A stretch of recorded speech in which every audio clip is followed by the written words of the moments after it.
नमस्कार दोस्तों, स्वागत है आपका हमारे चैनल ज्ञान गंगा में। आज हम आपको सुनाने जा रहे हैं वाल्मीकि रामायण का एक वृतांत, जिसमें माता सीता द्वारा राजा दशरथ को मोक्ष दिलाने का वर्णन है। वाल्मीकि रामायण में माता सीता द्वारा पिंडदान देने का वर्णन आता है, जिससे राजा दशरथ को मोक्ष प्राप्त हुआ था। वनवास के दौरान जब भगवान राम, लक्ष्मण और माता सीता पितृपक्ष के समय अपने पिता राजा दशरथ का श्राद्ध करने हेतु गया जी धाम पहुँचे, तब ब्राह्मण ने श्राद्ध में दान हेतु आवश्यक सामग्री बताई। तब सामग्री को लाने हेतु श्री राम और लक्ष्मण नगर की ओर चले गए। काफी समय बीत जाने के बाद भी जब श्री राम और लक्ष्मण जी नहीं लौटे, तब वहां पर उपस्थित एक ब्राह्मण ने माता सीता से कहा कि श्राद्ध पूजन करने का समय निकला जा रहा है, परंतु श्री राम और लक्ष्मण जी अभी तक नहीं आए। तब ब्राह्मण के कहने पर और समय के अभाव के कारण समय के महत्व को समझते हुए माता सीता ने अपने ससुर राजा दशरथ का पिंडदान स्वयं करने का निर्णय लिया। उन्होंने नदी तट पर उपस्थित वटवृक्ष, तुलसी, ब्राह्मण, गाय और कौवे को साक्षी मानकर स्वर्गीय राजा दशरथ का पिंडदान पूरी विधि विधान से संपन्न किया। पूजन के पश्चात माता सीता ने हाथ जोड़कर प्रार्थना की तो राजा दशरथ ने पिंडदान स्वीकार कर लिया।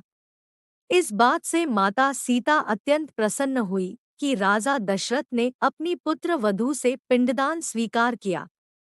परंतु मन ही मन में वह यह सोच रही थी कि प्रभु राम इस बात को नहीं मानेंगे कि पिंडदान एक स्त्री द्वारा किया गया और पिंडदान स्वीकार भी कर लिया गया।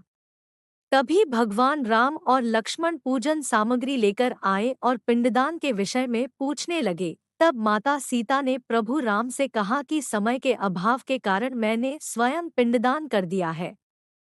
श्री राम को माता सीता की इस बात पर विश्वास नहीं हुआ कि बिना पुत्र और बिना सामग्री के पिंडदान किस प्रकार संपन्न हो सकता है। तब सीता जी ने कहा, वहां उपस्थित नदी, तुलसी, कौवा, गाय और ब्राह्मण इस बात की गवाही दे सकते हैं कि पिंडदान राजा दशरथ द्वारा स्वीकार कर लिया गया है। तब प्रभु राम उन पांचों से पूछते हैं, तो ये पांचों प्रभु राम के सामने झूठ बोल देते हैं कि माता सीता ने कोई पिंडदान नहीं किया। तब माता सीता को इन पांचों पर क्रोध आ जाता है और माता सीता इन पांचों को श्राप दे देती है और कहती है कि ब्राह्मण दरिद्र बने रहेंगे। तुलसी जी को श्राप दिया कि तुम कभी भी गया जी की मिट्टी में नहीं फलोगी। गाय को श्राप दिया कि पूजनीय होने पर भी तुम्हें खाने के लिए हमेशा दर दर भटकना पड़ेगा। कौवे को हमेशा लड़ झगड़ कर खाने का श्राप दिया। फल्गु नदी को श्राप दिया कि तुम सिर्फ नाम की नदी रहोगी।